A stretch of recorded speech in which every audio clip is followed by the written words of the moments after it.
तो हेलो दोस्तों, आज की जो क्लास रहने वाली है वो रहने वाली है भारत का भूगोल। अपने संपूर्ण ज्योग्राफी यानी भारत की जो संपूर्ण भूगोल है उसका अध्ययन करने वाले हैं अपन एक एक करके। और सबसे पहले अपन बात करेंगे भूगोल के सामान्य परिचय की, ठीक है। उसके बाद जो भारत है उसके सामान्य परिचय की बात करेंगे। इस तरह से धीरे धीरे करके अपन संपूर्ण इंडियन ज्योग्राफी को कवर करने का प्रयास करेंगे और उसी के बाद में अब शुरुआत करेंगे विश्व के भूगोल की। तो सबसे पहले आप बात करें हैं भूगोल परिचय है तो किस तरह से है उसकी बात करते हैं। तो देखिए, जो भूगोल है, जो ज्योग्राफी है, उस ज्योग्राफी शब्द का प्रयोग, जो ज्योग्राफी शब्द है या भूगोल शब्द है, ये कहाँ का है?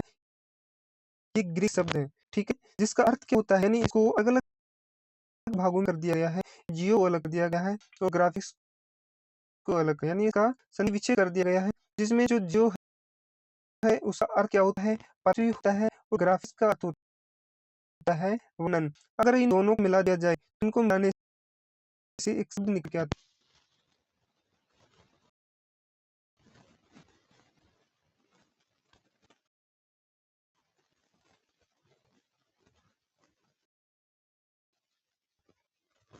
इस शब्द का सबसे पहले उपयोग किसके द्वारा किया गया ये बताती है, ठीक है। जैसे क्यों बन सकता है कि भाई भूगोल शब्द का सबसे पहले उपयोग किसने किया या ज्योग्राफी शब्द का सबसे पहले उपयोग किसने किया?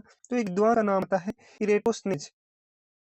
इस इरेटोस्थनीज के द्वारा इस ज्योग्राफी शब्द का प्रयोग सबसे पहले किया गया, या अध्ययन शास्त्र के रूप में भी ये प्रसिद्ध किया है इस ज्योग्राफी को या भूगोल को, ठीक है। इसके आगे चलते हैं, अपने आप शुरुआत करते हैं भारत की सामान्य जानकारी को लेकर के, या जो भारत की सामान्य जानकारी में अब क्या क्या तो पढ़ने वाले हैं और किस तरह से क्या करने वाले हैं उसको देखते हैं।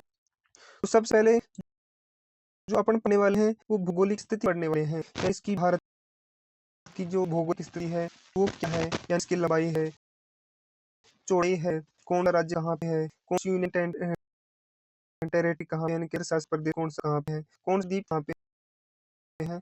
सबसे पहले बात करेंगे उसकी, ठीक है। उसके बाद जो सेकंड नंबर पे हम बात करने वाले हैं भारत राज्य एवं संघ शासित प्रदेशों की ओर बात करने वाले हैं। और तीसरी की बात करेंगे अपने भारत की सीमाएं, इसके अलावा इसके पड़ोसी देश कौन कौन से हैं, और उनकी जो उनसे संबंधित जो इम्पोर्टेंट क्वेश्चंस बनते हैं वो कहाँ कहाँ से बनते हैं, और इसके अलावा जो अन्य तथ्य बताएंगे जो अपने लिए अपना इम्पोर्टेंट हो जाएगा कि देखेंगे। और इसकी जो पीडीएफ प्राप्त करना चाहें तो टेलीग्राम के ऊपर ज्वाइन होकर के आप जुड़ के उसमें आपको लगातार पीडीएफ मिल जाएंगी। और इसके अलावा आप अगर मेरे पर्सनली भी लेना चाहो तो भेज सकते हो।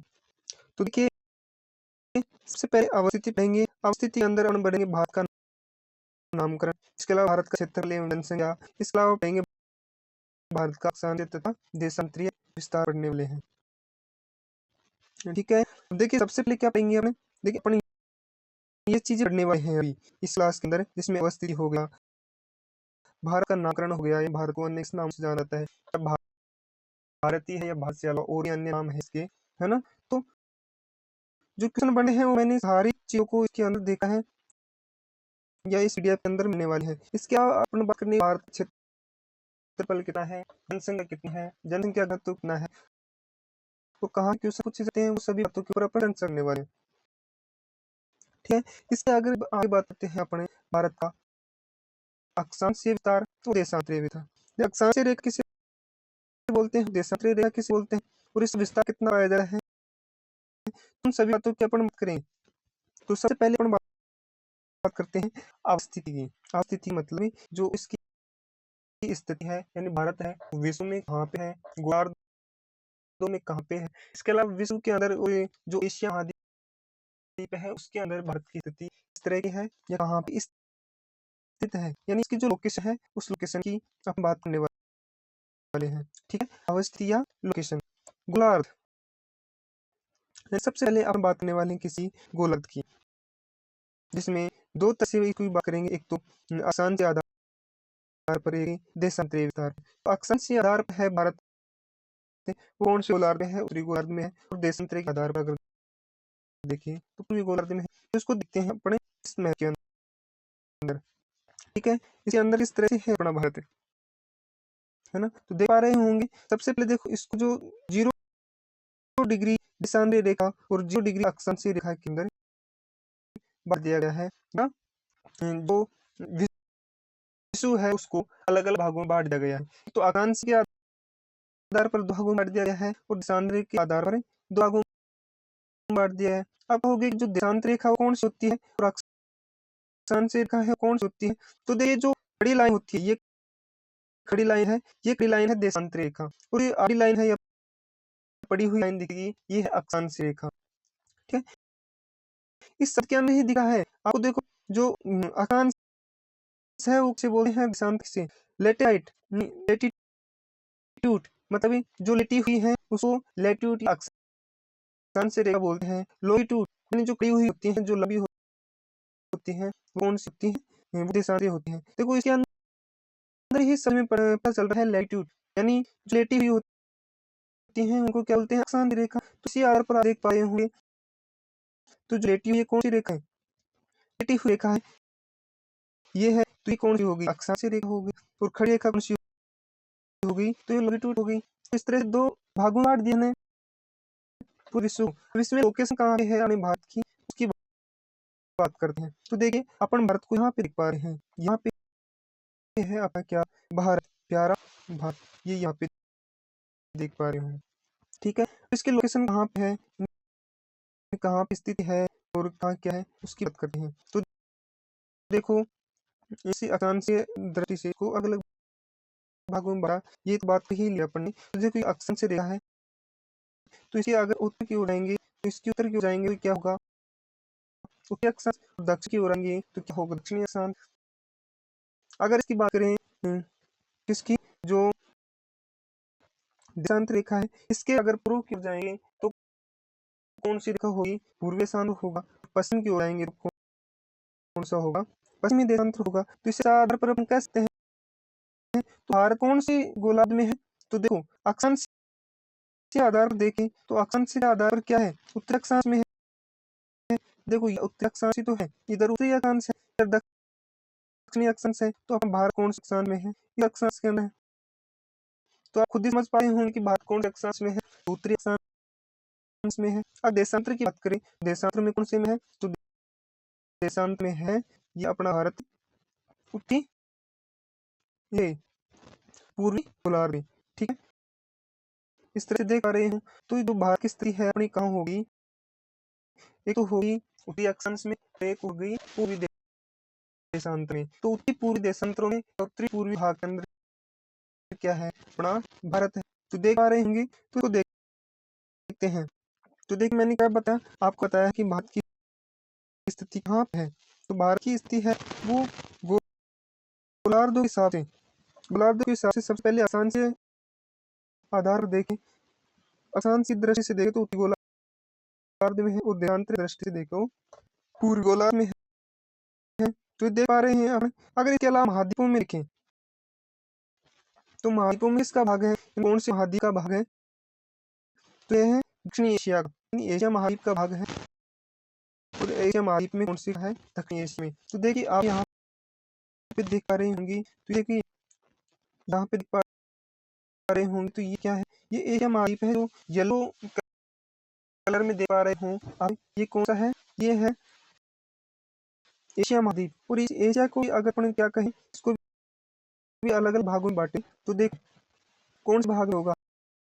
अगर इसको दो इससे बांट दें तो कौन से भाग में होगा, तो आकांक्ष के दृष्टि से देखें तो ये तो है दक्षिण और ये है उत्तर। तो कौन से गोलार्ध में है, तो ये दक्षिणीय है। तो एशिया कौन से भाग में होगा, दक्षिण एशिया में होगा। तो यहाँ क्या गलत बोल रहा है, ये नहीं बोल रहा है ना, कौन से एशिया में है, दक्षिणी एशिया के अंदर है। उसके उप महाद्वीप यानी इसके जो पड़ोसी द्वीप है, जो महाद्वीप है, वो कौन कौन से हैं। तो इस अलावा देखो लोकेशन में आप देख पा रहे हो, पाकिस्तान, भारत भी है, पाकिस्तान है, इसके अलावा नेपाल भी जुड़ा हुआ है, भूटान जुड़ा हुआ है, बांग्लादेश भी जुड़ा हुआ है। तो ये क्या होगा, इसके उप महाद्वीप हो गए, है ना। भारत भूमध्य रेखा से कितना किलोमीटर दूर है, तो देखिए ये लाइन आगे पढ़नी थी लेकिन अपन ने अभी पढ़ लिए। तो भारत है भूमध्य रेखा से 870 किलोमीटर दूर स्थित है। यानी भूमध्य रेखा है वो कहाँ पे है, भूमध्य रेखा है यहाँ पे, यहाँ से देखो उत्तर की साइड जाना है अपने को, उत्तर की साइड तो जाना है, तो उत्तर में कहाँ पे है, उत्तर में यहाँ पे है, नहीं दिख रहा, देखो यहाँ पे है भारत अपन, तो उत्तरी साइड है ना, ठीक है। अब देखो इसमें देख लिए आप भारत कहाँ पे है, कहाँ पे नहीं है, तो देखिए मैं दोबारा बता देता हूँ, ये क्या है, यहाँ एशिया महाद्वीप है, ठीक है। इस एशिया के अंदर अब इनको अलग अलग भाग में बांटी इस तरह से, तो ये देखो किधर है, इधर दक्षिणी एशिया के अंदर है, ये बात तो हो गई है अपनी। दूसरी बात करते हैं अपन भारत की नामकरण की, ठीक है। तो भारत के नामकरण को देख लेते हैं, देखते हैं औपचारिक नाम, जो भारत का औपचारिक नाम है वो क्या है, यानी फॉर्मल नेम आर्टिकल ए के अनुसार, यानी अनुच्छेद 1 के अनुसार देखते हैं भारत का नाम, ठीक है। अब देखो भारत जो जो भारत है वो नाम कहाँ से आया है, तो भारत नाम आया है वो पुराण से, या जो विष्णु पुराण है उस विष्णु पुराण के अंदर भारत को भारत नाम दिया गया था। इसके अलावा इसकी उत्पत्ति यानी इस नाम की उत्पत्ति कहाँ से बताई गई है, तो ऋग्वेद के अनुसार भरत नाम का एक कबीला था, उस भरत नाम के कबीले के कारण इस नाम क्या पड़ा, भरत था, किसके अनुसार, ऋग्वेद के अनुसार। वायु पुराण के अनुसार राजा दुष्यंत है, उसका पुत्र का नाम क्या था, भरत था, और उसी नाम पर क्या पड़ा, भारत का।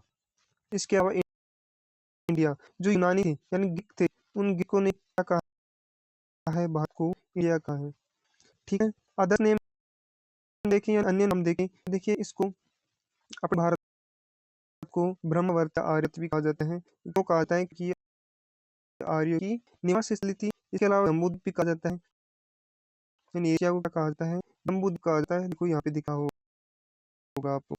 हिंदुस्तान भी कहा जाता है, तो ईरानी ने सिंधु नदी को क्या कहा था, हिंदू कहा था, और उसके कारण इसका नाम क्या पड़ गया, हिंदुस्तान पड़ गया। और ये कहानी तो आप पढ़ते आ रहे होंगे, सुनते आ रहे होंगे, अगर आप कंपटीशन की तैयारी कर रहे हो। सिंधु नदी को का जो आर्य लोग थे वो क्या बोलते थे, ईरानी लोग क्या बोलते थे, हिंदू बोलते थे, ठीक है। और यहाँ पे रहने वालों को क्या बोलते थे, हिंदू, तो हिंदुस्तान नाम पड़ गया यहाँ का। भारतवर्ष, भारतवर्ष इसको दिख साहित्य में कहा गया है,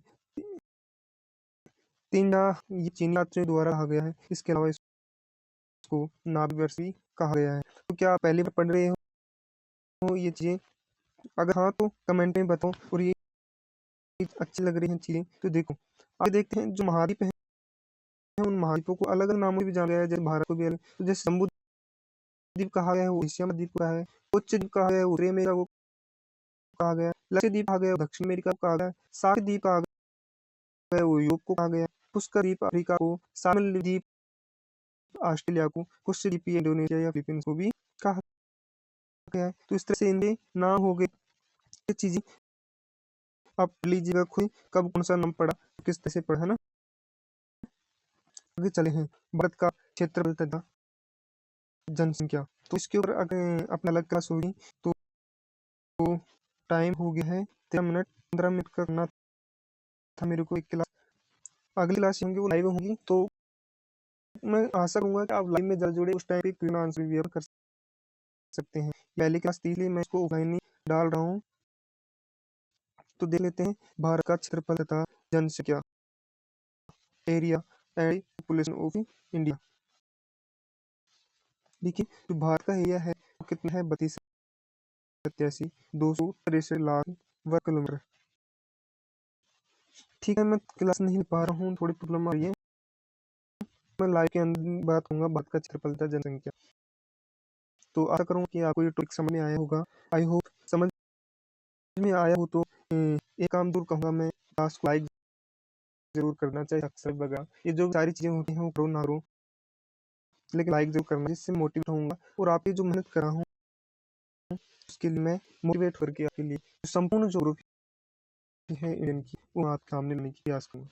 धन्यवाद।